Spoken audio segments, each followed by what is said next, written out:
Here's what you missed on Phathead and Cande in the morning. Weekdays 6 to 10 a.m. on My Country 96.1. My Country 96.1, Phathead, Cande Roth. We're looking at clouds, rain later, about 75 or so. If you see a drizzle before later, then I am sorry. It's going to be cloudy and that kind of day. But we have the heavy rain later tonight, overnight into tomorrow, which looks like more of a rain out on Thursday anyway, as far as the wet stuff. So next couple of days, look, it wasn't going to be perfect all the time. What can I tell you? All right, a little give and take here on the weather. So we've got that for you, and just be on the lookout for that rain overnight tonight for sure. We have plenty more to do here at this radio station, including National Punctuation Day.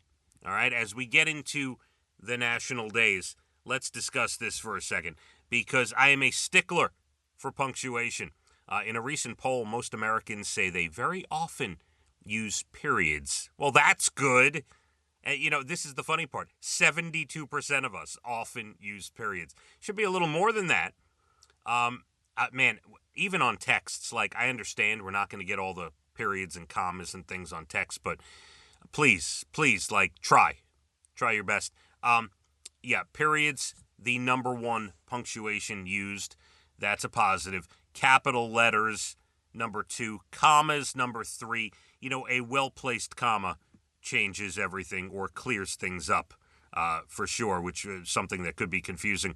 Contractions, all right, we all know what a contraction is, okay? About 50% of us are using contractions. The difference between your and your, you know what I'm talking about, right? It's mind-blowing. Question marks. Are we using question marks? Sometimes, if I want to really get a question across, I will use a exclamation point, then a question mark. That punches it home, man. I'll tell you. Quotation marks, I'm big on the quotes, especially if I'm sending somebody a text about what somebody else said, or I need to make a point in like a certain line. You gotta use the quotation marks.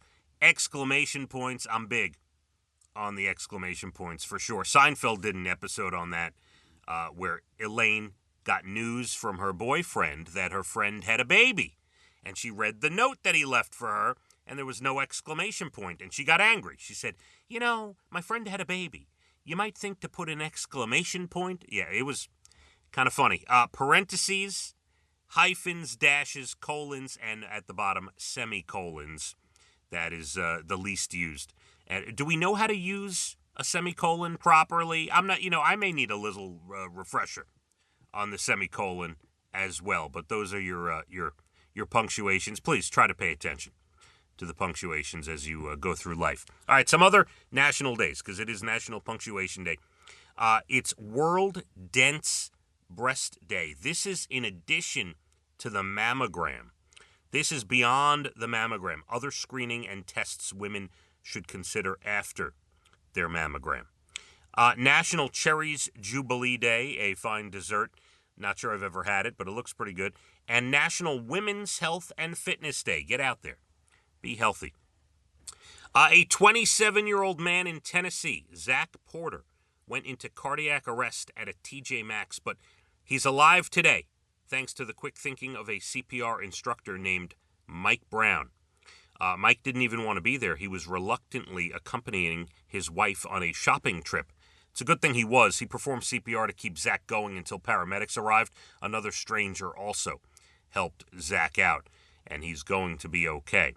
Earlier this month, someone in Utah stole an electric wheelchair that had belonged to 11-year-old Axton Bird, a boy with a rare genetic condition that has limited his joint movement and weakened his muscles. But after word got out, a couple of local nonprofits got together, bought him a new one, and this one includes a few extra bells and whistles.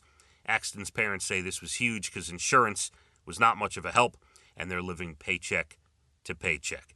And finally, emergency responders in Utah came to the rescue of an older dog found stranded in a deep and sticky mud pit.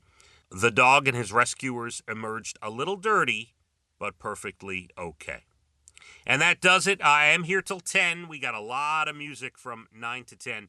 Then Jim O'Brien, Murph Dog, Jay Letterman, and Elena to round out the evening with Lauren Elena as the special guest all week.